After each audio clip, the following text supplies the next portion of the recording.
Ya assalomu alaykum va rahmatullohi va barakatuh. Akalar, ustozlar, hamkasblar, Qo'qonliklar, O'zbekistonliklar, hammalar tinch omonmisizlar? Charchamay ishlayapsizlarmi musofirda akalar, hamkasblar? Tinch bo'linglar, tinch bo'linglar. Sog' bo'linglar, o'zlaringizni ehtiyot qilinglar. Hozir mana biz ajoyib narsa bo'ldi. Hozir Serquyosh o'lka Ispaniyadamiz.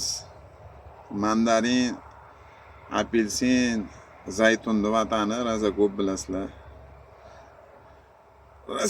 Yegim keluvdi. Apelsinmi, mandarinmi yegim keluvdi. Hozir mana apelsin olib kelib qoldibdi.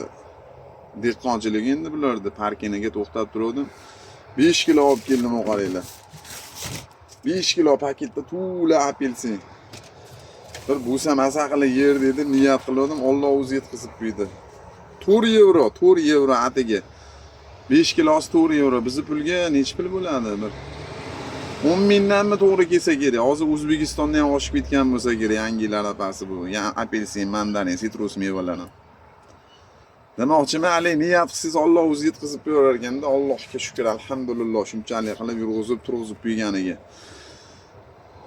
Demoqchiman, yaxshi niyat qilinglar, sog' bo'linglar. Hammalaringga omad. Musofirda yurgan akalar, qadrdonlar, ustozlar, bizni O'zbekistonda kuzatib turganlar ham bor ekan. Hammalaringga sog' salomatchilik, yangi yil baxt, omad olib kelsin hammalaringga akalar. Kim nima yaxshi niyat o'ylagan, niyatiga yetkazsin Allohim. Biz duodamiz, qo'ldan kelgancha sizlar ham duo qilinglar bizni. O'zlaringizni ehtiyot qilinglar Allohning yo'lida. Hammalaringni yaxshi ko'raman. Sog' salomat bo'linglar.